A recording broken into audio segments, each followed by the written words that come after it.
Good morning. Welcome to Early Care Connection. I'm Izzy Greenberg. Today we are joined by I was going to say our usual panel of experts, but Merrill Gay is actually on his honeymoon, a little bit of a delayed honeymoon. So he is not here with us this morning. So that's all right. And we've got Ava Bermuda Zimmerman from Child Care for CT joining us as well.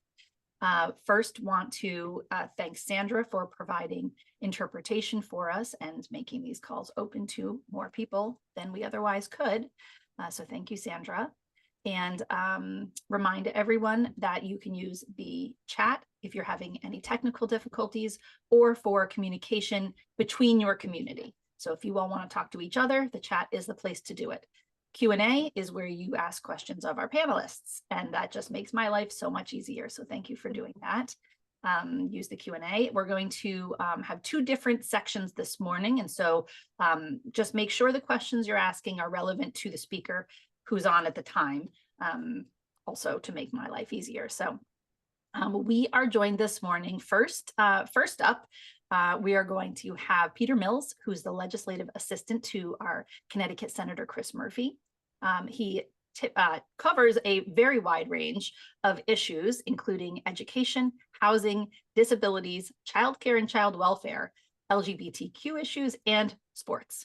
And so he's going to go first, giving us a little bit of a federal update. And then the bulk of our call this morning is going to be a presentation by Dr. Janice Grindell and the team from CT 359 Network on making connections, advancing a prenatal to 5 system, policy and investment framework for Connecticut. So first, we're going to start with Peter. Welcome. I'm just going to turn it over to you. I think there's a lot going on at the federal level. Senator Murphy is always a fierce advocate for Connecticut families, for children, for childcare, for equity, for a lot of the things that this group cares about, but also has been a kind of moderate and passionate voice nationally. And so, you know, there's a lot to unpack here about Senator Murphy's position in all of this. But Peter, if you could help us understand what's happening at the federal level and help us to contextualize a little bit for what it means for folks on the ground. Thank you. Yeah, absolutely. Good morning, everyone. Happy Monday. Hope everyone had restful weekends. Again, my name is Peter Mills. I'm the Senator's legislative assistant, covering childcare and education and some other topics, as he mentioned. I have been with the Senator, just for quick background, for the last 7 years. And I name that, and I'm also from Meriden, Connecticut, if there's any Meriden connections here. But I name that to say, I've been with the Senator for a while, and he's an appropriator and obviously very engaged on policy, especially on childcare.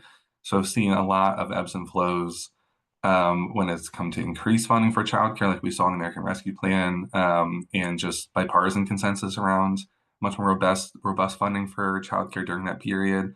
And what was almost enacted in Build Back Better, which was a robust and very comprehensive approach to funding childcare, to where we are now, which is, of course, in a period, unfortunately, with the Trump administration and Republicans in Congress, where they are looking to cut a lot of that funding, a lot of the progress we've made.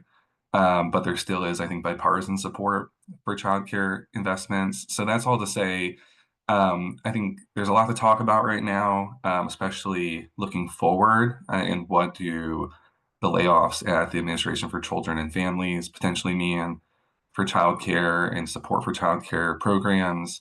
But I think even more impactful is the proposed federal funding cuts that Republicans have in their budget reconciliation bill. And I know you guys have all heard a lot about budget reconciliation going back to the last Congress. You may not be super familiar with what that means, so I'm happy to break that down if that's helpful.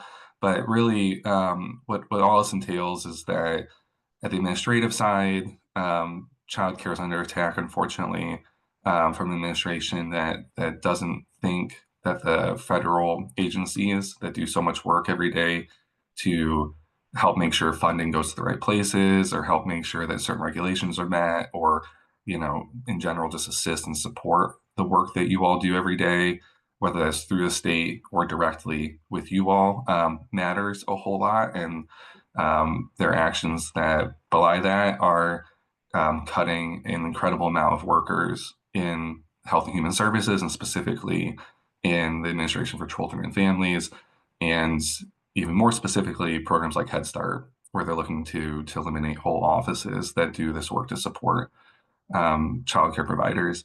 And so that all is very alarming on its own.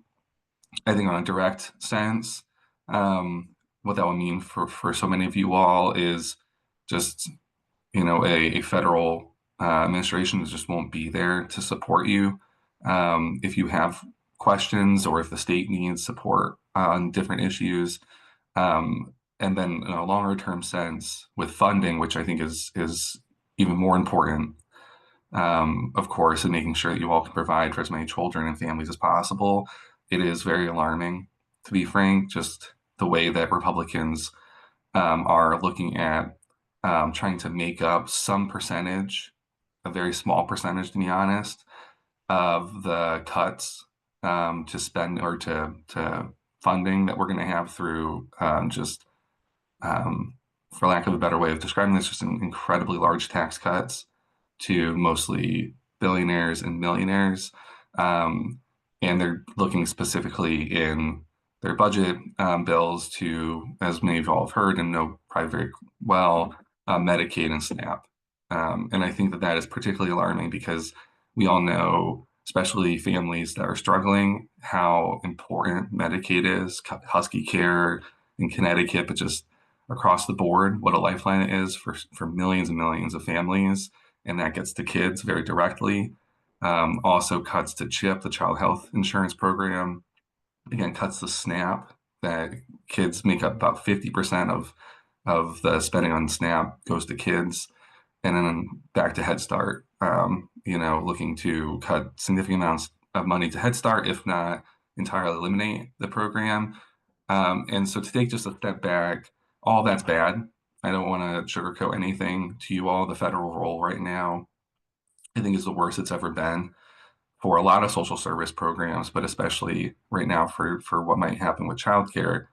And I think what's interesting about it is that there's still, from my sense, some significant bipartisan support for much more investment in childcare because elected officials community is, whether it's state level for senators or their districts on the House side, hear all the time how tough it is right now for childcare providers, and then how tough that is then for families trying to find high quality childcare services because either they're not there, or often childcare providers, as you all know, doing this every day, are being pinched and having to make a lot of tough choices. And I think that's what's tough right now. And I promise I'll wrap up shortly with my remarks. But what House and Senate Republicans have been proposing, what the Trump administration has been doing, are broadly unpopular, and they're also just broadly harmful, without much that seems to balance any of that out. It really is just kind of a slash and burn sort of mentality about the federal government and even the funding that we put out. And so I think there's a lot that, I can try to predict on what the next 6 months is going to look like. I don't think that that is always super helpful because things have been moving very quickly. But something I do feel, the senator talks a lot about, and where we can feel like we have some real agency and power in this scenario, is that, again, these policies are not popular, especially the Medicaid cuts. And you're already seeing that with the Republicans in the House and the Senate having a really hard time sticking together and having really close votes to even move this big reconciliation package forward, because they know it's unpopular and because they know that a lot of their members are going to have a really hard time justifying, and they already are in different town halls you might see, and the fact that they're not even holding them anymore. They know that their constituents don't want these things. And there are a number of members whose elections I think are very much up in the air, whether they can be reelected next year. And I think they're very nervous about going along with these cuts, but that doesn't necessarily mean that they're going to do the right thing. And so I think it's up to us, and it's something the senator talks a lot about, to remember that there is a lot of power that people on the ground have. In fact, I think you all have more power than we do in Congress in a lot of ways, because we do not have the votes to stop a lot of these policies, if they can all come together, Republican speaking, can all come together and vote for them. And so putting the pressure on, I know it's tough in Connecticut, but just broadly speaking, people showing up for protests to these cuts, even if they're in Connecticut, that all that matters because um, again, there are a number of Republicans that are going along with things because they're too scared to step out, and that is a big problem.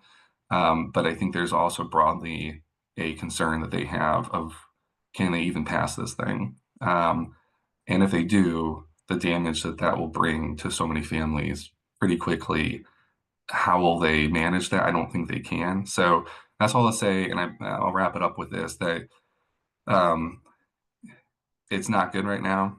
Um, but I think, we're not without power, and I think things are not on a clear path, that all these bad things are going to happen and they're going to stick, and that's the end of a bunch of Medicaid subsidies that really are a lifeline for families and kids. That that's the end of Head Start. That that's the end of these different things. We have to preserve and fight for what we can, but also put pressure on Republicans and to leaders who are pushing for these disastrous cuts and general pullback of the federal government's role through staff cuts at ACF. Um, just know that this is not something the majority of people want.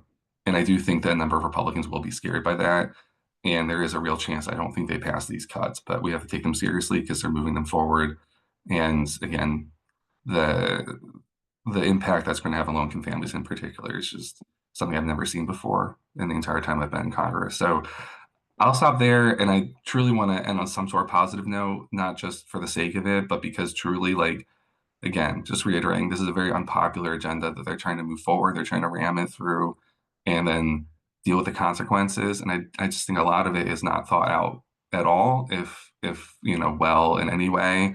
And there are a lot of even Republicans who are for now voting for some of these packages that I don't necessarily think are going to hold on as long as there's pressure there from people to say like there will be serious consequences for doing such harmful things without a reason to. All right, I feel like I overtalked maybe, but I'll stop right there. If there are any questions, would love to answer them. But also, I know we have a great presentation coming up that I also would like to see. So, fine if there aren't too many questions as well.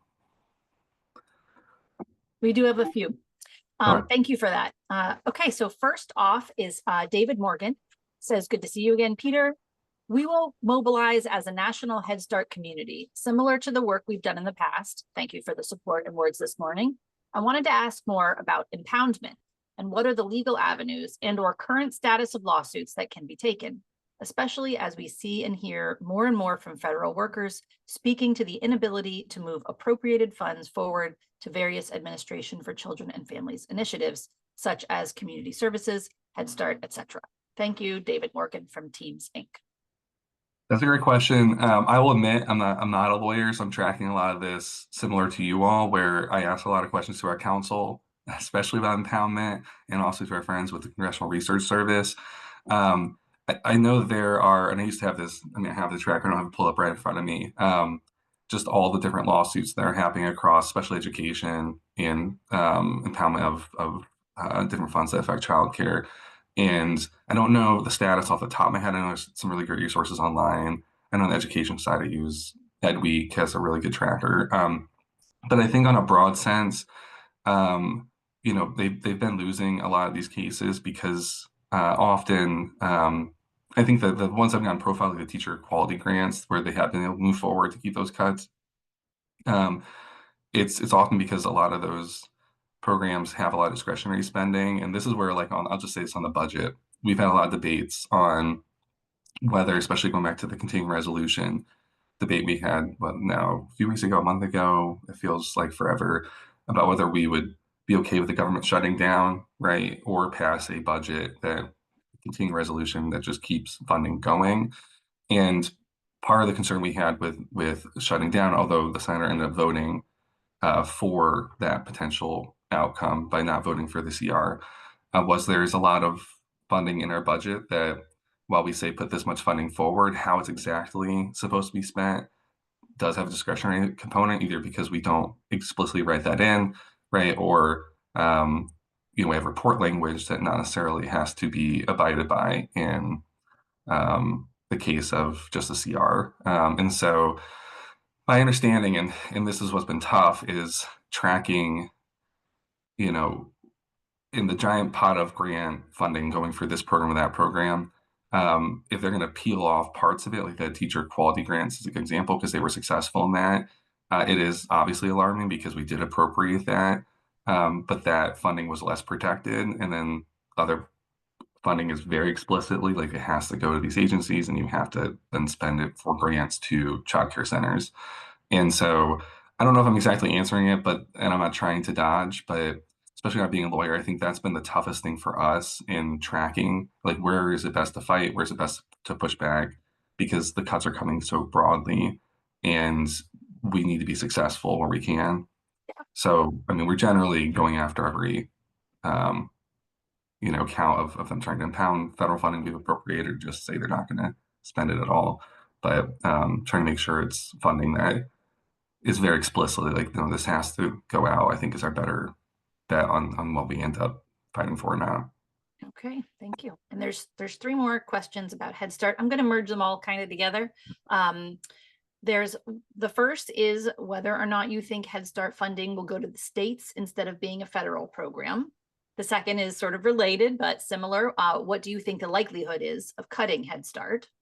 And the third is, can you speak to whether or not the business community has reached out to Senator Murphy about cuts to childcare and Head Start? The more voices singing the same tune, the better we will be. So I can go back to any of those, but I thought it was easiest just to answer in a bundle.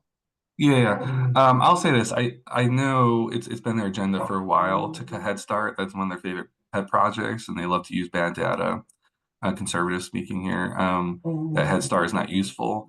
I think that's one of those ones to me that it's not exactly the same as fully dismantling the Department of Education, as in the sense that it's something that they've said since the program was started. Head Start, since it was started, conservatives have said we don't want this. We'll find reasons to try to cut it entirely. Department of Education, the same thing. I don't think they will or can end up cutting the whole program. I don't think that they're going to be able to turn the funding into block grants, even though it's something they want to do.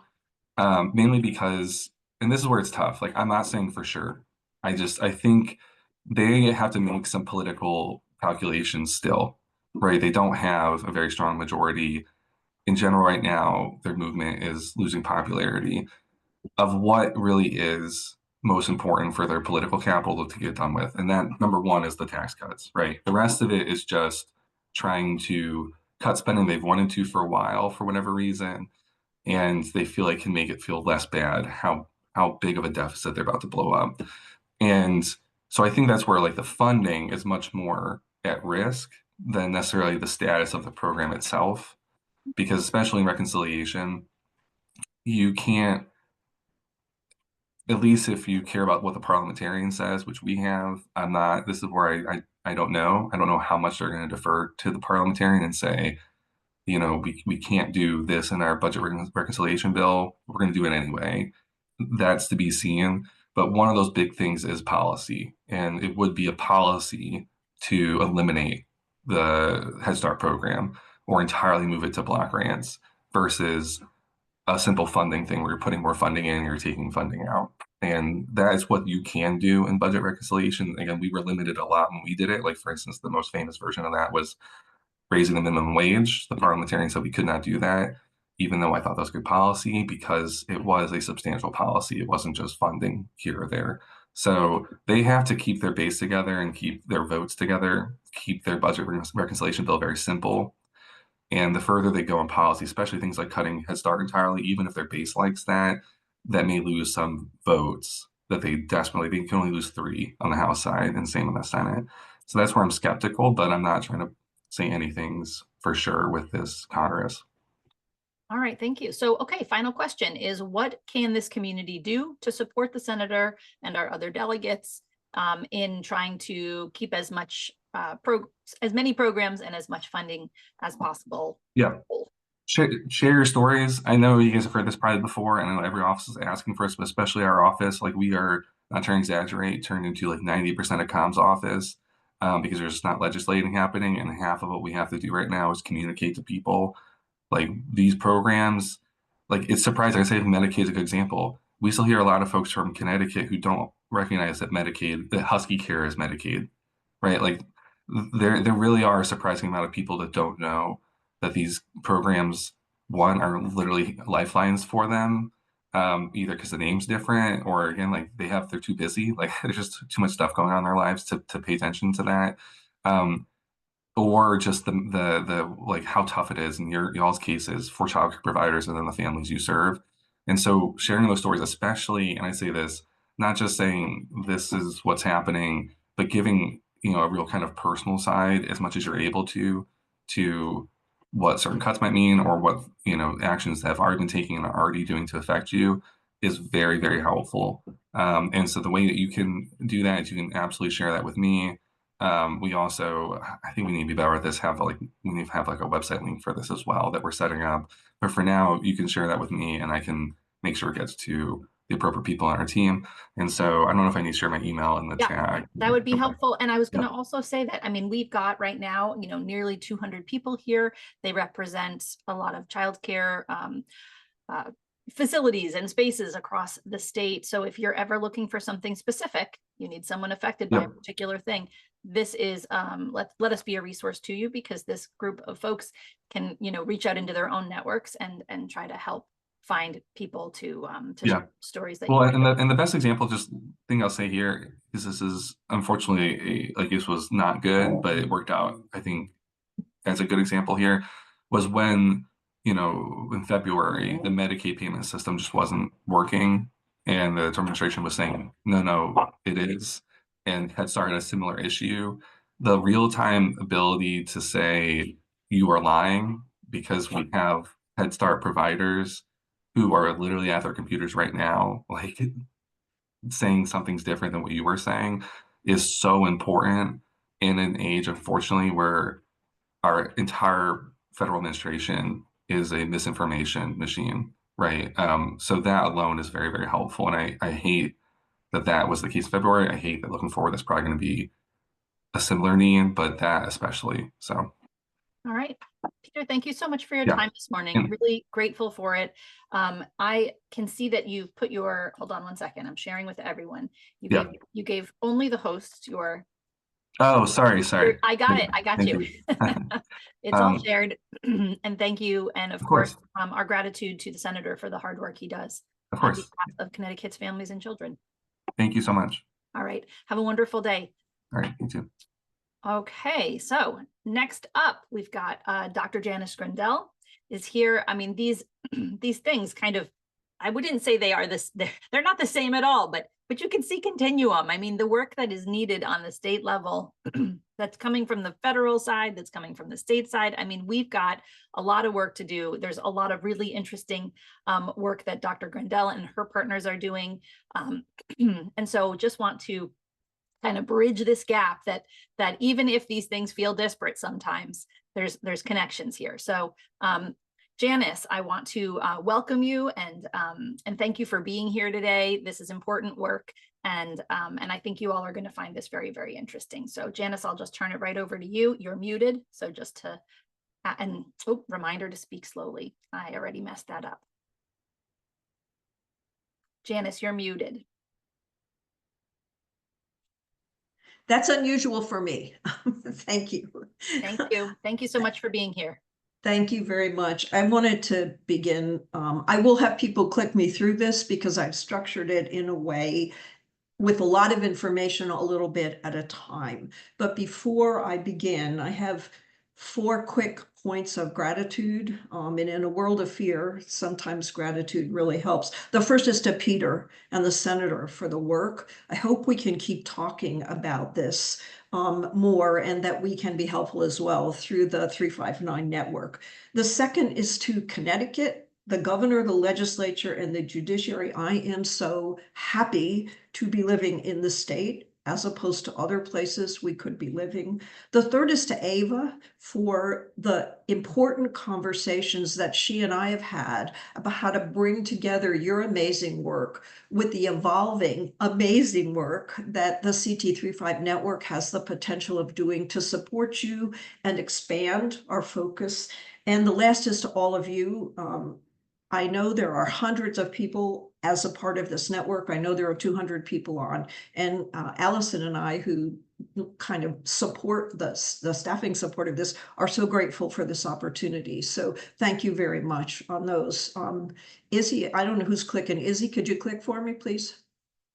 Yeah, we decided that Allison would do it only so that I can work through the questions and not. Okay, that's great. It's That okay. would be fine. Yeah, we worked it out. Yeah, so Allison, you could click again. It's useful with this kind of information to tell you what's inside. And you know that I can write a tome because you've read some of them. So I decided let's keep it very carefully controlled, 6 points, 6 slides. This is what I'm going to share. I want to talk a little bit about where we are right now, the good, the bad, and the ugly. I want to introduce you to the network if you do not know about it. I want to tell you where this work in prenatal to 3 and then through 5 and 9 started in Bridgeport at the community level. I want to show you a slide that's complex. We're going to take it in pieces that say this is what a statewide framework might look like that would work for all of us. I want to share with you what we are focused on right now at the 359 network. And the last one is, I think there are opportunities and it is a world of hurt. So that's what I'm going to share today. I think it will take me about 25 minutes to talk through it if I don't go too fast. So thank you. Allison, could you click? Okay, so you can click again. I am a person of hope. I'm a half glass full person, although I find myself dipping below that in the times we live. Makes sense to start with good. We have your work, the Early Childhood Alliance, we have 359, they're all rising and getting stronger. That's really important. You have been able to look at financing options for early care and education at a time when we have a revenue surplus. I applaud you for that. We tried to do that for so long. We have a strong early childhood family and equity team of legislative advocates. I am so proud to work with them. We looked back 20 years so that we could say, this is what we promised 20 years ago. This is what we've achieved and what we haven't. And then lastly, Peter, we have eagle eyes on Medicaid data. In Connecticut, 1 out of 2 kids, young children, is enrolled in Medicaid. And even with the capacity we have, we are not assuring that all of those kids even get well-child visits and get annual screening. So that's the good, though. So we start from a position of strength. Would you do the bad? I won't speak to this because Peter just did, but we're expecting big cuts. We're closing offices. That is designed to make it harder for you and other people, seniors like me, elders, to get help when we need it. And we are simply ripping people apart. I'm a developmental psychologist. This is trauma at a level that you understand and see every day. And then the ugly. These are the really, if that wasn't enough, these are the really scary parts. When people talk to you about democracy at risk, they're talking about financial and policy attacks on higher education, on the judiciary, on law firms. That is how the Hitler playbook works. So I'm being explicit. Secondly, hate is on the rise. You read this weekend that somebody tried to burn down the governor's house in Pennsylvania. That is going to happen more. Militias are on the rise. We know that. We're going to get sick again, folks, and we will not have the capacity to track or respond. That's pretty scary.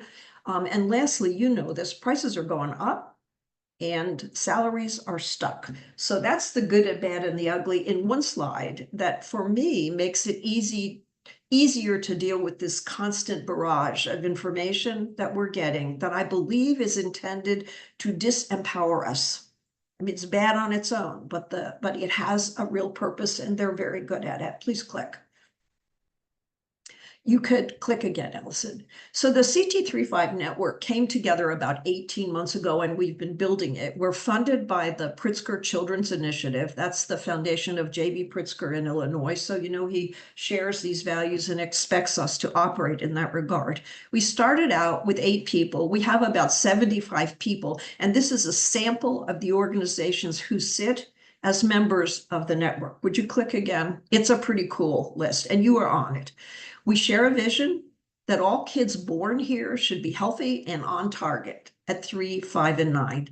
That's what 3, 5, and 9 stands for, so healthy and ready. And the last is that science, we rely on science and data. We're not scared of it, and we believe it's an important part. Relational health, that is the nature of the relationships between parents and other caregivers and young children. Our relationships with each other really matter, and connection really matters. And the science tells us to start early. That's where you are. Would you click for us, please? We started this work in Bridgeport in 2016. Allison and I partnered. We had some Pritzker money eventually to begin to say, what would a framework that the community wanted look like if its goal was for children to be born healthy and on target at 3? They are not. I'm not sharing data with you, but we have a mountain of it. We are nowhere where we should be. So it was a Strive initiative. We had 3 years of Pritzker funding. The vision was the same as the vision of CT359. Not surprising. We grew from Bridgeport. We did community mapping and co-design. We worked across sectors. This is a really important part. Well, you have started in childcare and early education. We started in early health. So you can see a way for a marriage to occur between your work and our work that will strengthen all of us. There were 7 core community strategies that were designed with community. We focused prenatal to 8. We were science informed. We didn't run away from it. We used data. It isn't good. But we started with trauma and moved to hope. So we can't just be stuck on trauma. And then lastly, and for me, this is the most important, we had barriers in moving ahead in the community to achieve our goal, all kids healthy. They were at the state level. They had to do with systems and policy and fiscal things. Peter, this is the place where you just said it's also happening at the federal level. Allison, would you click for me, please? There was just one click. Oh, yeah, I'm sorry. And then there was COVID. So in the middle of all of this, we learned a lot from COVID. We suffered through COVID. We've not completely recovered from COVID, and it will happen again. Could you click now? Thank you. Janice, there's a clarifying question. When you say all children born here, are you including children who are immigrants? Yes. So born healthy or entering our state in whatever age they are. We started at birth, though, because it let us look prenatally, which is a hugely important part of this work. It's too hard to, we're careful about our language because we don't want to be trapped into abortion arguments. So when we say 3 by 9, we mean prenatally, and we mean all children from that point on, regardless of where they're born. Thank you. I appreciate it. And are you comfortable sharing the slides out after the fact? People are wondering how many notes they need to take. Absolutely. You can absolutely have the slides. And honestly, Allison and I will truck to wherever you are to share this stuff because we think it's so important today. Thank you. We're going to take this slide in small pieces because it's all of the work in one place, and that's a good thing. So this is what is emerging from the Bridgeport work and work in other communities and at the national level where people are looking really closely at what we're doing here in Connecticut. We started with a view of all children. Allison, would you pop up the first one? So we talked about early supports and services that has to do with the child prenatally through with the parents and with primary caregivers, and especially in this case, family child care providers. So we need to be in that wheelhouse with you. We're focused on the relational health of families and the physical and mental health of families. So universally, everybody. Allison, would you click? When you talk about that, we learned that the language of bundling works. So putting things together in a bundle that assumes you have to have more than one thing working at the same time. So we looked at awareness, public, you can call this many things, but universal education and awareness. We're looking at the basics. We look at Help Me Grow.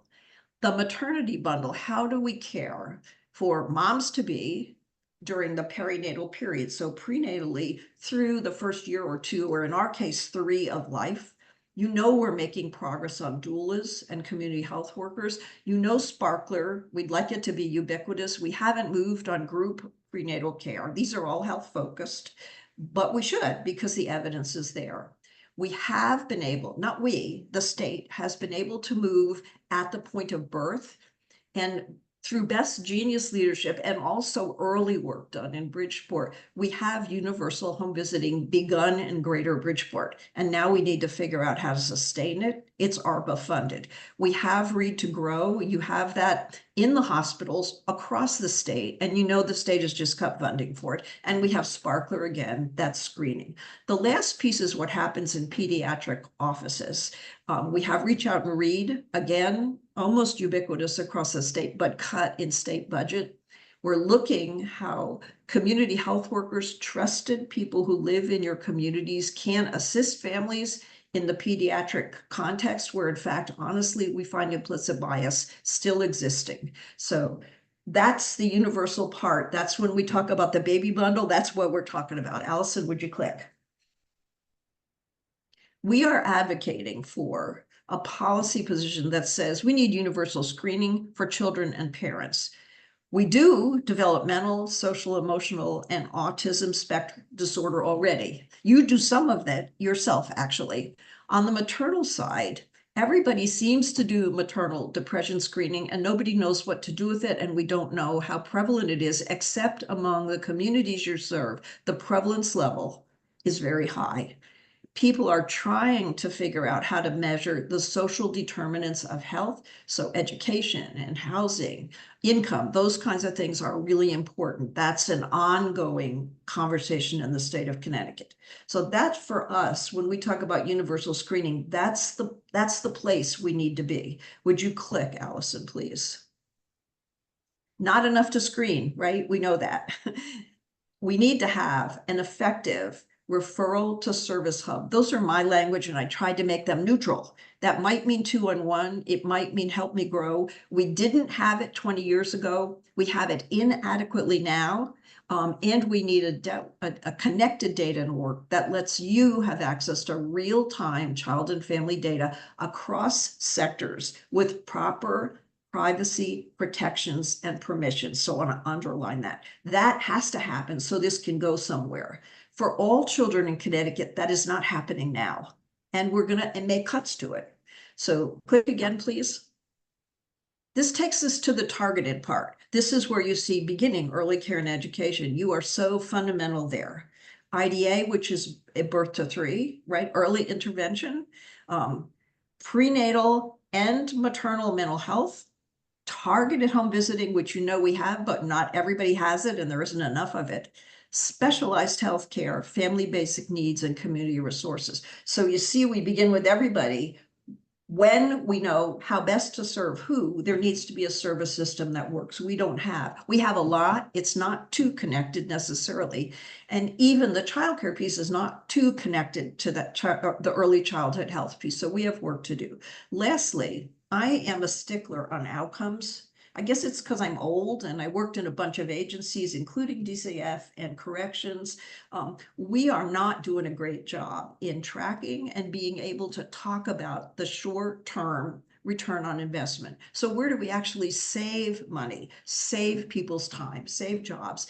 And neither are we very good about the long-term outcomes. You're still using the peri-preschool, right? I'm a developmental psychologist. So we have a long history of long stuff, but we don't have that in Connecticut. This is one slide. You can't throw it at people. You have to take it piece by piece. But when we talk at the Connecticut 359 network about systems and services coming together around the whole child and the whole family and the whole communities, this is what we're talking about. Would you click for me, Allison? And this is what we're doing. Now remember, we're in our toddlerhood. We started about 20 months ago with 8 people, and I think I told you we're up to 75 or 80 now. Here are the systems issues that that we have found are important, that will enable you to do what you do at the very best level that you can. We do not have a functioning data connection for real-time linked information. That is hugely limiting. It's going to get worse because, in fact, you won't have the federal supports for data that you might now be getting. Secondly, we know how to do a connected service system for children and their families, not just the children, right? Early care and development happens in the context of families who nurture the best they can. We are missing children at risk or children who maybe have delays that are more minor and that don't allow them to get into our birth to 3 system. The scary thing about this for me, the part I'm not proud of, is that we had this in 2006. We're 20 years out, we still have these problems. And we are a state with the capacity to make different decisions. We need to support you, and you need to support us in having real linkages in practice. That is what professionals do every day in terms of linking between early care and education, child care, maternal and child health. I know you do great on basic family needs, but the health and child care, if we could bring those together in the first 3 years of life, families would be better and we would be immensely stronger. And then lastly, strategic planning at the community level will become really important given the commissioner's commitment to local partnerships. And I'll talk about that in a minute. So that's the systems piece. It says, bring the stuff together, have a framework and be able to talk about it.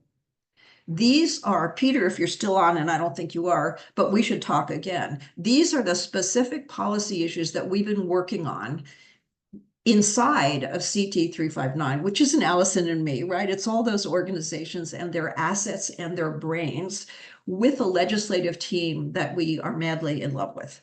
Here's what we're looking at: universal child and family screening, especially maternal mental health, statewide access to universal and targeted home visiting. That's the pickup, the outcomes analysis, and the pickup of ARPA money for the Family Bridge is what it's called, universal home visiting. The exploration, and I think this will please you, and it should, a legislative interest in figuring out what happens to children who get to the door of birth to 3, but whose delay is not big enough, strong enough, or who are just at risk and they can't get in. The door is closed to them. There are at least 3,000 of those kids every year from birth to 3. And so we're looking for a way to address that. There is legislative interest. There is the opportunity to write for the first time ever a report about infants and toddlers. I'll talk more about that later. And we're looking to improve our capacity to track outcomes, not just how many kids came, but was it better for anybody? So that's the policy things. And those have now materialized in legislation. I will share that with you in a second. The last category of our work is on investment. This is the most controversial. I will tell you that right off the bat. But I'll also tell you through old eyes that unless we do this, we're going to be fixing potholes when we should be building a new road. We're going to be chasing small amounts of money. We're going to end up competing with each other around resources that are not adequate already. So what we have proposed is that whoever this is, we have some ideas. We need an early childhood investment framework that's real, that maps money coming in and money coming out. Legislators tell us they don't know the whole budget. They don't, and how could they, right? Especially at the end of the year when everything gets stuck in the back of the budget. I did it myself when I worked in state agencies. I know how effective it is in getting your money in the budget. I also know that it doesn't promote our ability to fund and plan that touches everyone. We're looking to work with OEC and some other organizations to actually have transparent cost models. You did a great job on this. You're our role model. The Blue Ribbon Panel and all of the work you did is stunning, and it'll help us get there. We need that for home visiting. We need that for early intervention and a whole bunch of others. We don't have that. And what we have is not transparent Unless we have that, it's hard to advocate. And lastly, this will be the most controversial, so I'm going to say it as gently and carefully as I can. You have done stunning work to get the Connecticut Early Childhood Care and Education Fund alive and to begin to advance money going into it, as well as money going into universal preschool. As is appropriate now, it can only be spent on childcare. But if we're moving to a more statewide, across sector look at where we have needs, there's got to be a way to align with you over time that makes sense to all of us. So that's the one where people get themselves most concerned. So we need a plan for that, and that's what we're thinking about in the 359 network. The next one, Allison, please. So I'm going to take these one at a time because I want to be really specific and invite you to join us. I think there are 5 of these. We need to work, and we will, and we Hold on are. 1 second. Yeah. I'm Sorry. hearing, actually, I think there's an issue with the interpretation. Can you just check that you're in the correct side, Sandra? Thank you. Thank you. No problem. Thanks. Go ahead, Perfect. Janice. Okay, so the state, the Office of Health Strategy, RFP'd, using ARPA money for an evaluator for the Universal Home Visiting Program, Family Bridge. It was awarded after a long time to Vanderbilt University. They have stunning leadership there. And we've been talking with them because this is now a public process. I think I shared with you the actual RFP, and I was finally, after having FOIA'd, received a copy of the contract. I have that now. And when you look at it, the questions we need to ask are what is being measured, what should be measured, and for what purpose. So that is an opportunity to really be engaged on the outcome side, to move toward transparency and cost models, and to find sustainable funding, which I believe the governor fully supports, for universal home visiting. Could you do the second one? This one is so near and dear to my heart, and Allison's. She's really done the lead on community partnerships, and she'll join us at the end with her sort of take on all of this. There is a lot of money proposed in the budget and an RFP which is out there to support, for the first time really since the Discovery Initiative ended some years ago, to support the work that is done on a community level to do strategic planning, to figure out what data you need, to do more across sectors than counting only, not just, only counting slots that you need.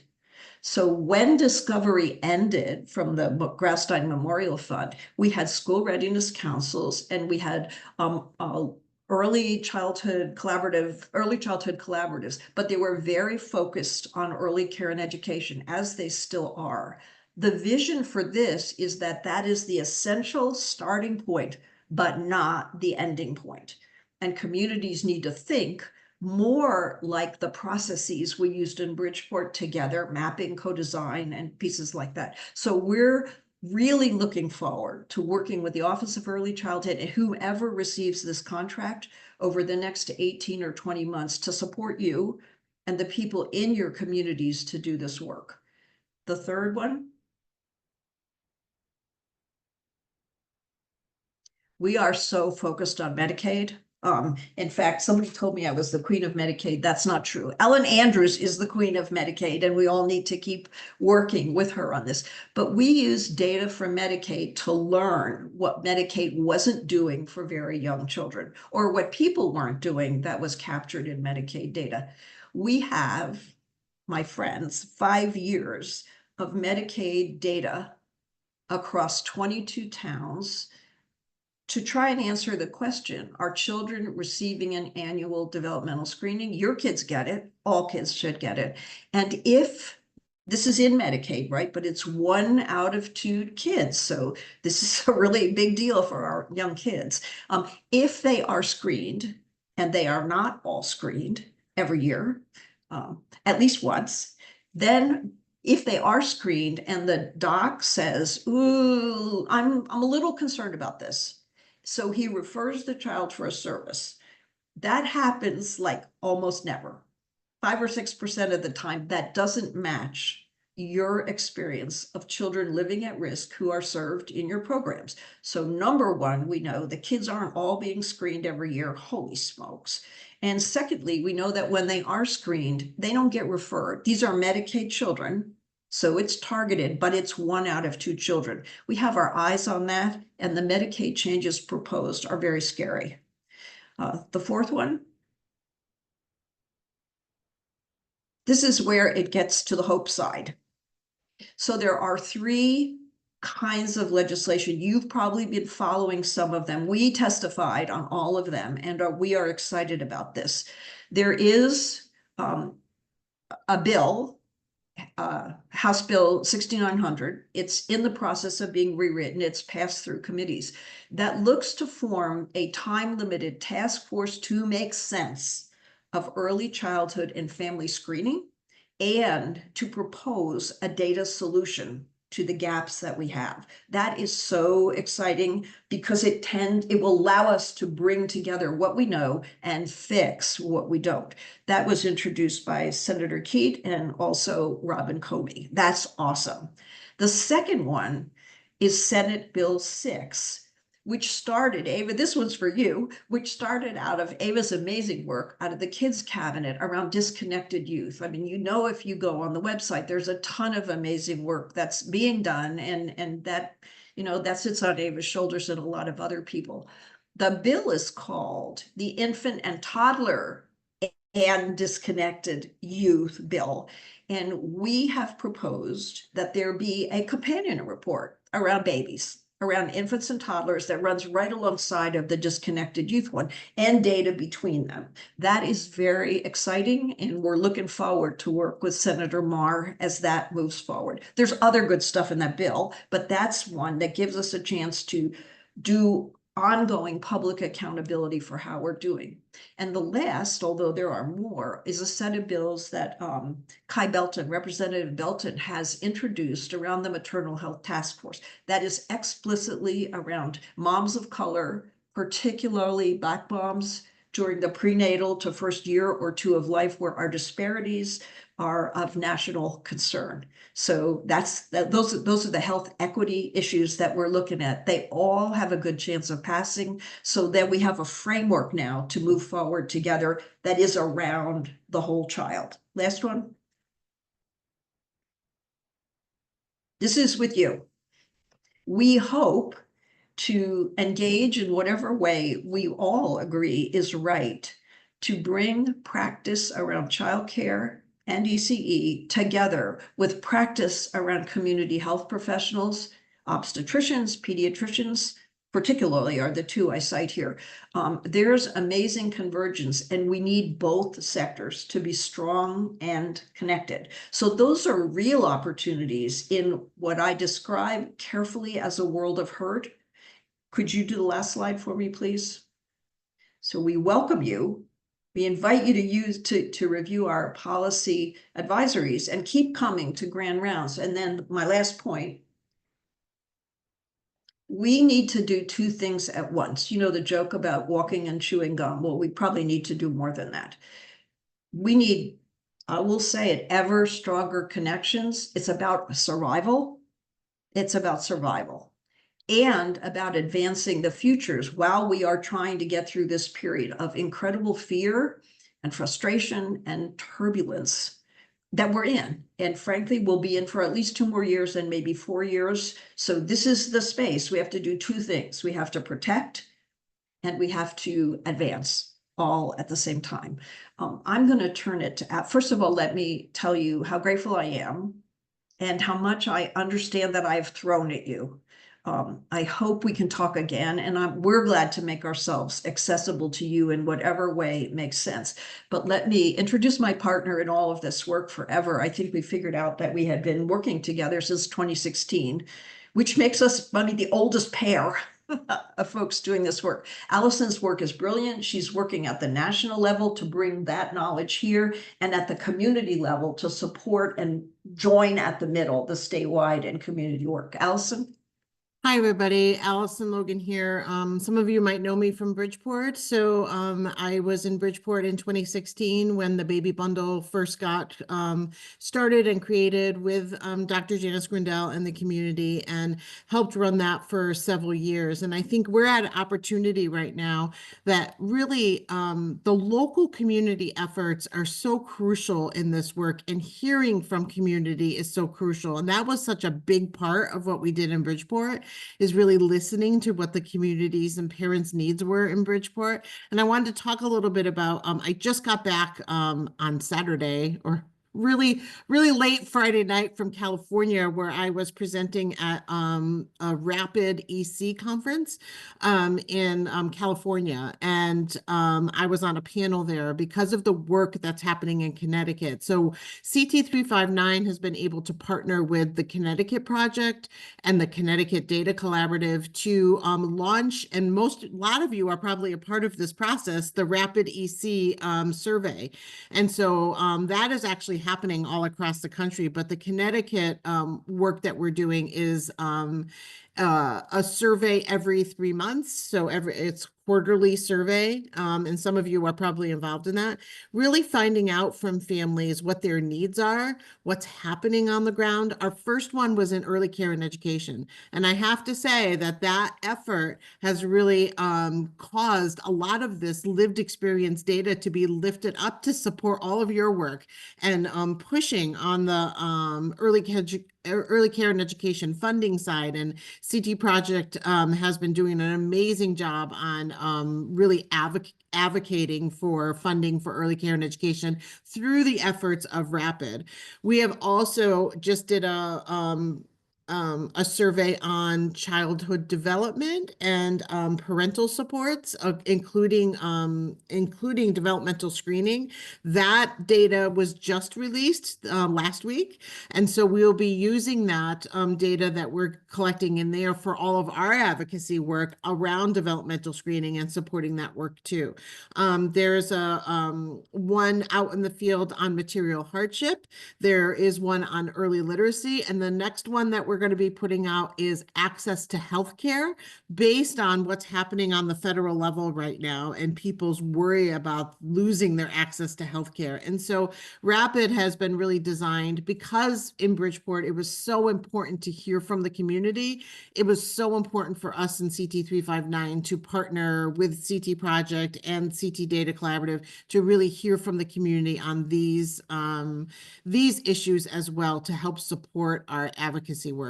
And we're also really excited, as Janice had mentioned, to really work with the new local governance partnerships to really look at a prenatal to 5, prenatal to 8 system, and really looking at how we can help support you in really building those systems in your local governance partnerships. So I'm hopefully over the next several years working with a lot of you folks, and really hopefully to support the systems level work that we really need to do to really move this work forward. So we can open it up to questions now.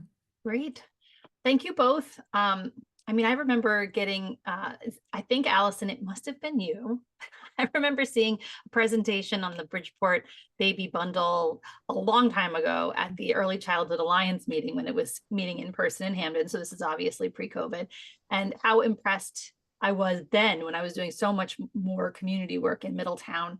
I mean, the concept has only grown. The work you guys are doing has only grown. And thank you so much, both of you, for that really great presentation. We do have some questions here, and I'll say to the community that if you have questions, now is the perfect time to put them in the Q&A. Okay, so when we screen for maternal depression, are there enough community resources to meet the identified needs? No. No. Let's rewind and say, when we screen for absolutely anything that you're interested in screening in, is there an area where you do have enough community resource to meet the needs? Let's answer the first question, and then I'm going to follow up. So the first question is, and it's a really important one, and I thank you for coming back around on that. That is you can't look at early child development and not look at the health and mental health of moms especially, but fathers who also experience depression. And honestly, I think family childcare providers can be in the same situation because they spend so many hours with children. And I don't know if this is appropriate language, but I think of them as second parents. They are extended family in the sense of children's development. So anecdotally, it does appear that we have lots of mental health depression testing going on. It is not an infrequent event for moms. You probably remember your own, but people don't use it because they feel there is no place to refer families to. So when I ask where the data goes, they sort of laugh and say it goes in the closet. Well, they don't mean that physically. They mean it, in an illustrative sense. So no, we don't, but because we don't have a really good way to translate what data might exist, 211, for example, what are waiting lists? What are people? We don't have a way to translate that into public policy yet. We can't tell you exactly who needs what, which is why it goes back to the local community partnerships that Allison has talked about. Allison, you probably have 700 other good words. No, I think, part of the bill was not only, so when the bill was first introduced, talking about developmental screening and maternal health screenings and stuff, it was talking about the tools itself. What we actually brought to the legislators is says it's not just the tools, right? It is actually the tools to the connection to services and to actually look at the services that are out there and seeing if they're adequate. So I think what we have discovered through this bill is that the task force hopefully will take on a much broader view of this, not only looking at the tools connection to services, but what are the services out there and where are they lacking and where do they need to be built up? So our intention is to really look at the entire system because you can't look at one without the other. And so that's, hopefully our intention with the task force.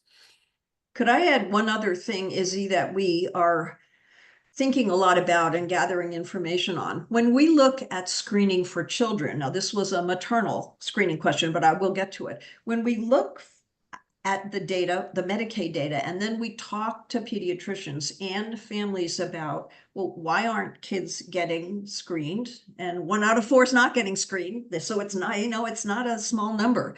And then what happens? So why is it that children who have a mild delay or parents are concerned about something, why aren't they getting referred? And one of the things that we have found is that it is likely that pediatricians with all good intentions say, well, kids develop at different rates, come back and see me in 90 days. So it's a push off forward that is not inappropriate. I mean, it's happened to all of us, right? You have an infection, come back in a week and tell me how you're doing. The problem is that it's not well recorded. You don't necessarily get the same doctor. You may not even get back in 90 days. So this push forward to some future time hurts children, and it hurts our ability to plan for what we need. The same is true on maternal mental health. That is supposed to be done under Medicaid to be available in every well child visit. It's the universal way of thinking about that for children in those programs. So 1 out of 2 kids. It is not clear that the response of people in our systems is, well, everybody gets baby blues. Right? It's analogous to, well, everybody's sort of maybe off target a little bit. So we have some real limits in understanding what is exactly going on. It is related to services. It is also probably related to other stuff. There may be bias. We expect there's bias in those systems as well, and that's what we're told. So that's why we need to be in this together. It's a complicated issue, but one that is so fundamental to children's development. Thank you for the question.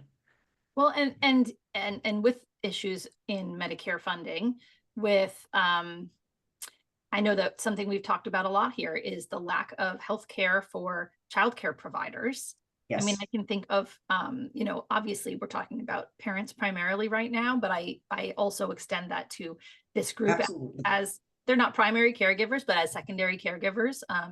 Sometimes primary. I mean, kids do spend a lot of time in childcare if a parent is working multiple jobs, so the idea that, your sort of secondary caregivers also may not have health insurance to cover their own mental and physical health needs. has an impact on the children. That's undeniable.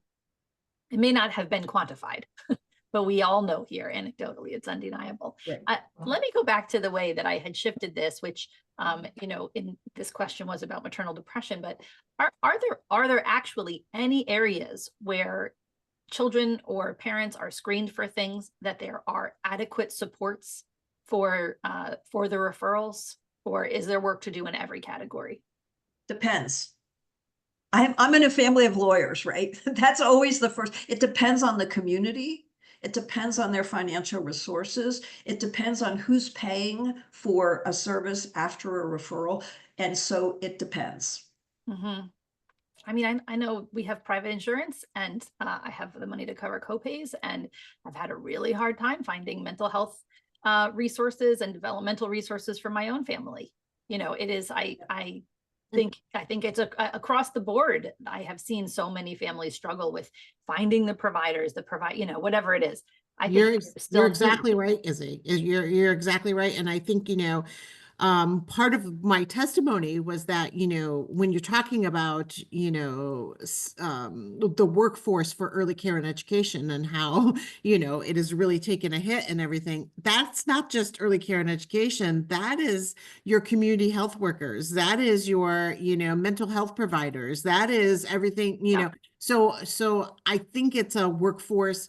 So I was saying, I feel like it's a early childhood ecosystem workforce. It's not just, you know what I mean? So it's in healthcare as well. So you're seeing lots of turnover of home visiting providers. You're seeing lots of turnover of mental health providers and clinicians. And I think, it is causing folks, and part of the reason why we're putting out the rapid survey, like how hard is it to get mental health care when you need it, right? And to really finding out from families that, it really is hard. One of the questions that we asked in the parental supports is access. How hard was it for you to get into services? And we were shocked at, how hard it was for families to actually find these services as well. And then 79% of the families surveyed in that rapid survey said they wanted access to more parental supports. So we know that we have an access issue here in the state, not only in early care and education, but across the board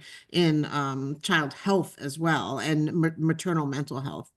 Yeah, Can I make one other? Yeah, go ahead, Jan. Just one other point. You're looking at Allison and me, and you know us, or you're getting to know us.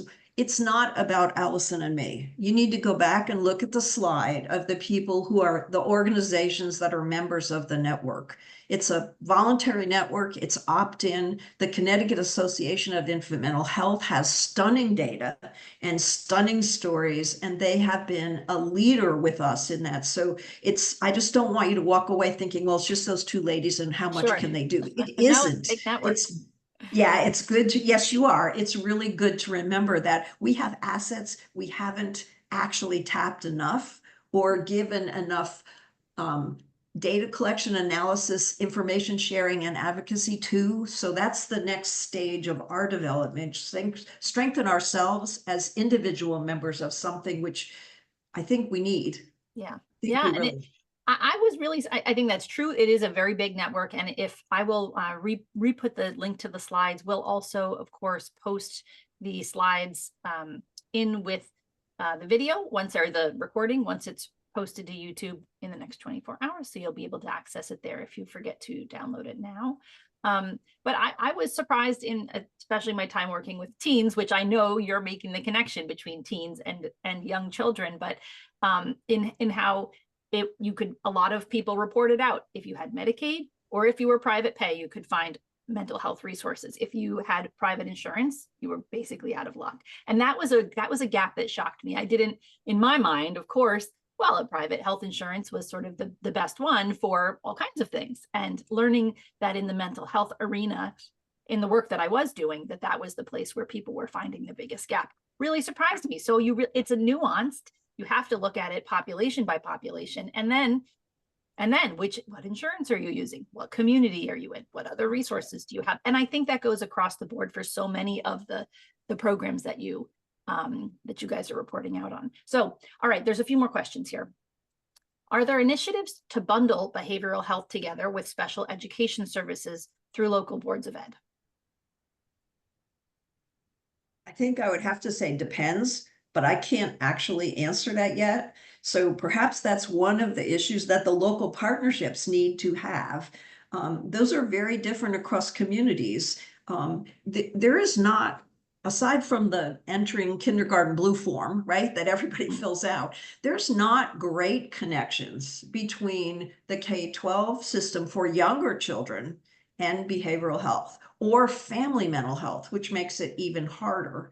And we said, but I'll say again, the children we're missing in particular are children who live in stressful situations which impact their ability to grow at a pace that's kind of comparable across. And it's so dependent on their family and the determinants, the negative determinants on their lives. That's a place we need to be together and link that into preschool special ed. I guarantee you that if we could track kids that we missed at the door and go back and look at those same children in preschool special ed and in K3 special ed, we would find an overlap that would blow you away. There is at this point no way to do that.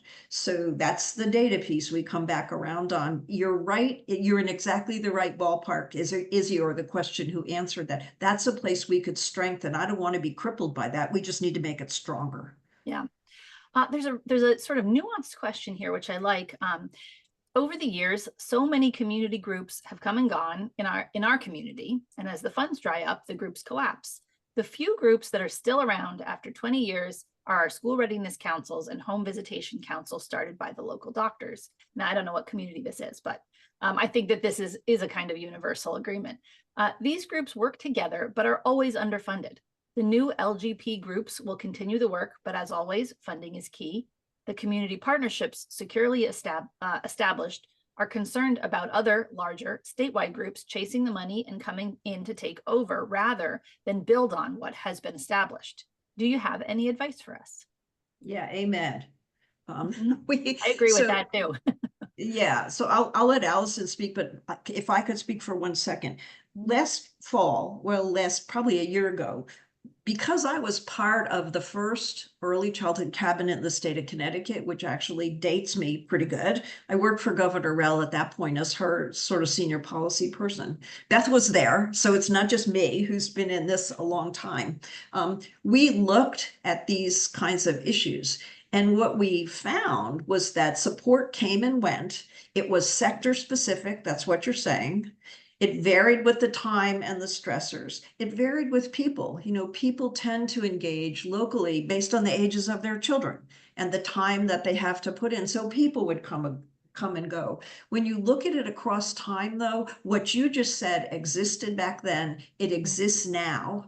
And we didn't learn by connecting these pieces. It makes me crazy to have 3 strategic plans. That doesn't make any sense. It doesn't make any sense that we're not sharing data. So our hope with the local community, the partnerships, is that they will be the point at which communities can coalesce. Now they need support, right? This support doesn't happen without people's support, but to bring together what the school readiness councils know, what the early childhood collaboratives know, what we learned from Discovery and what this new critter is, that's in statute. So read the statute. The statute's very clear that it should go in the direction we're talking about. And we're nuts. I'm sorry. We are nuts if we don't figure out how to bring this together for efficiency purposes. We're not going to have the kind of resources we need, and for effectiveness in terms of outcomes for the child, the family, and the community. Allison? I completely agree. And I think it's really the role of the intermediary partner that actually gets the, grant from the OEC to really be very thoughtful about what has already pre-existed in each of these communities and not to create something new. I mean, constantly when you go, because I work with communities across the country, I'm also a National Nurture Connection fellow, and I work with communities that are working on early relational health across the country. And that's one of the biggest issues, is that we already have these collaboratives going on. Are we creating something new? And I think if you really look at the statute, it really is thoughtful in the way it's constructed. in that it's bringing those, school readiness councils and whatever, home visiting collaboratives, bringing those together as the governance partnership. And I think, it's an opportunity to really build upon. And I know from Bridgeport, we had our school readiness council, then we had the work that I was doing kind of in prenatal, and we were trying to bring that together. And I think there is funding there to do that. I'm not saying it's going to be a huge amount of funding like the Discover initiatives were, but it's enough funding to be able to support the infrastructure in each of these governance partnerships. And whoever is the intermediary partner, Janice and I are committed to work with them to be able to help and make sure the voices of the communities are really being heard, and make sure they're not creating something new on top of, what's already there. I would Yeah, add one caution. I'm sorry, I know I keep it. I Please. just always have one last word, a footnote. These will not work.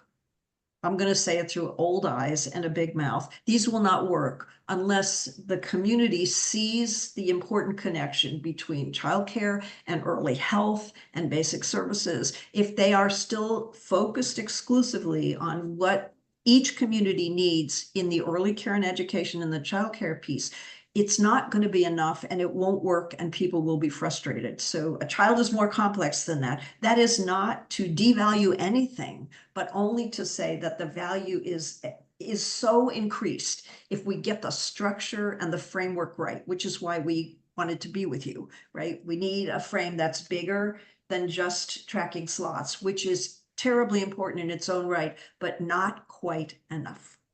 Yeah, and when we're talking about the lack of funding, I mean, our local councils do incredible work, but are always deficient in their funding, which means they can't do the work to the extent that they would like to. And when, if we're saying that it's up to the LSPs to figure out what the need is in their own community, there's a lot of need that is invisible. And it's invisible because those councils don't necessarily have the resources to know to hire somebody who is familiar with communities that speak languages where, not English, or who work third shift, or, there's a million ors there, right?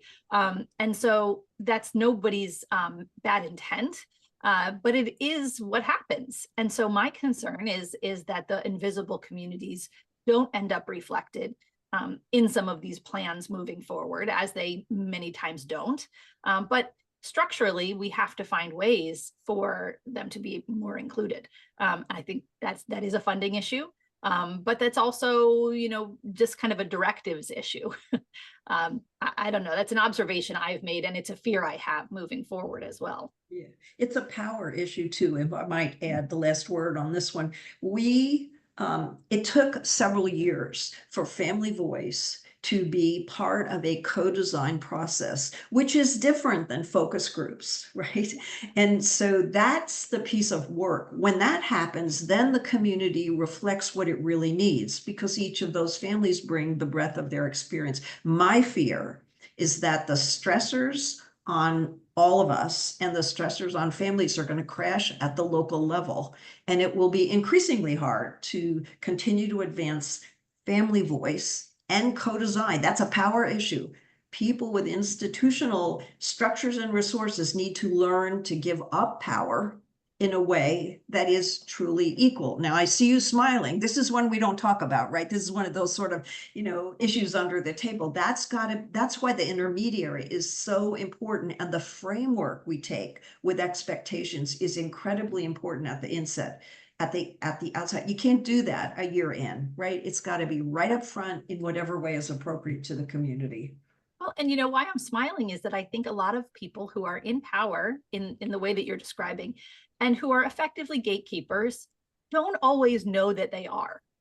And I think you can have gatekeepers at so many different levels. The person who's scheduling the focus groups is a gatekeeper, because depending on what time they schedule those and how they allocate the resources and at what time they feel like being there, they're gatekeeping somebody out of that, right? So and that person isn't thinking of themselves as a powerful player in this, but power resides at so many levels. I think you're probably talking about people in power in a much bigger sense, but I think that power, recognizing that and recognizing those gatekeepers. And because that person doesn't really want to be a gatekeeper, I'm guessing, but you have to recognize it in order to then move it forward. Okay, there's 2 more questions. I'm taking us on a tangent here. So next question up. With hospitals combining and being more businesslike, what is the buy-in from hospitals for maternal depression programs that are sorely needed in the community? Do you see this at the hospital level? Can they make money off of it? I think that's maybe really the bottom line on this question. But what is the buy-in for maternal depression, but also some of these other programs that are so needed in communities? Allison, I have a perspective. It will be anecdotal from our learning in Bridgeport and from working across these sectors and from conversations with the Connecticut Hospital Association. I'm glad to share that, but it will be reflections. I think that what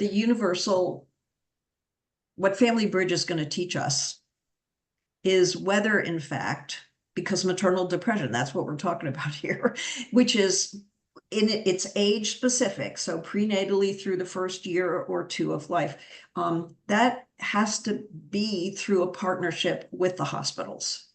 Bridgeport seems to have found a way to have that be very real, and that's anecdotal. We don't know that because we don't know what is being measured yet. Hospitals are under extraordinary stress right now. I'm not taking away the fact that they are still making money, some of them, many of them, and that they use their community money that they store away to offset Medicaid. I mean, we need to be real about what they are. However, the processes that we have put in place for the time that families spend with their hospital people, whether it's in the pediatric office or in at birth or in emergency rooms, that time is so structured and so short that there's an issue there. And so I think it's, again, complicated, but I think you're right on target. They are the open door, right? We don't have children in rice paddies anymore. Never. So how we do that with hospitals is really important. They're also more powerful than us. So there are reasons to be having this conversation. Allison? Well, I think, hospitals across the board, one of the things that, we've been working with the Connecticut Hospital Association, and I think, part of the testimony that they gave this year was they want to be involved in the task force. There was nobody on the task force from the Hospital Association on developmental screening and maternal health and on those, and they actually asked to be on that. So, I think there is a level of interest, especially with universal home visiting and looking at its rollout across the state. I think there is a level of interest that's much higher than it has been. And I think, hospitals, with the maternal health work that's happening through the Black Maternal Health Task Force and stuff, hospitals are really being at the forefront of that work. So I think there is an appetite for that, across the board. And I think they're being very thoughtful in the process, and asking to be on these things and to be part of the decision-making process, with folks. But that doesn't mean that that barriers would be there, for replication. But I think universal home visiting has a really good opportunity that, there are more hospitals that really want that across the country. So I think we have a great opportunity there. My predictable footnote, when we looked at Senate Bill 6 and we looked at the composition of the early childhood cabinet right now, I counted up the members. Predominantly, those are folks from your sector. I could find almost no one from health and not a single person with IT experience. So we recommended that the Hospital Association, that the Association of Community Health Centers, that some representation from the American Academy, that those become members so that this question you're raising has a place to go. And on a policy level, that's the place to go. So we have to equalize that out a little bit so these issues come to your table. All right, final question. Do you have any data on numbers of birth to 3 children who lose services when they turn 3? We need better data on children not accepted into the special ed preschools. Okay, Allison, how do you want to do this one? Go ahead. There was a bill. So we are working with the with OEC, but also with the primary work with the Connecticut Center on Developmental Disabilities, who has a 5-year federal grant to be in the space.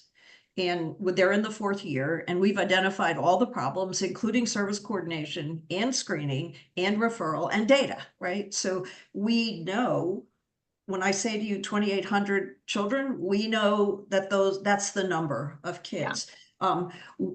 In response to family and legislative concern that we were pushing children away for whom early intervention, small e and small I, right, before birth to 3 as we now have it, we're pushing them away, and we don't know what's happening. There is no way that we've used to match up kids who get a SACID when they enter birth to 3 and preschool. We should be doing that. That happens at the community level. These children do not have any identifier. So a bill, 5520, I think is the number, said, let's just assign everybody SACIDs, right? And Yes. it caused a big uproar. Yeah, some of us have been saying that for 20 years. So That's I feel right. like a very broken record. There was pushback because people are very afraid of their information, getting stolen. And I am too, but remember, Elon Musk is in your data. So some of this argument about we can't do this needs to go away just to protect ourselves. Where I think we may have ended after public hearings and conversations, at least as best we know, there is consensus that assigning a SACID at the point that a child stands at the birth to 3 door, but is not accepted, would allow us to begin to answer your questions. Yeah. Birth is better, right? Let's just do it the easy way. And it wouldn't cost much to do that. Well, it would cost more than it would have if we'd done it 20 years ago, Izzy. We tried it then, but you're right on target, and it goes to the data issues. That's the mapping. It's not about tracking children. It is about knowing at a population level what we know and what we don't know. And especially for kids at risk, and especially for kids with more mild delay, and especially for kids with maternal depression problems, which never gets into the equation. We don't know. And we don't even know what we don't know. So you guys have to help here, because there are ways to do this commercially that exist. You know my joke. If I bought purple panties in Boston, by the time on my credit card, by the time I got home and I went on my Facebook account, I'd have 15 advertisements for Women's Brief in the color purple. It's not like we don't know how to do this. Yeah. And we need to make sure all the protections are in place. But the failure to do it, you're going to be asking us this question in 10 years, and that generation of kids will have gone through again or not.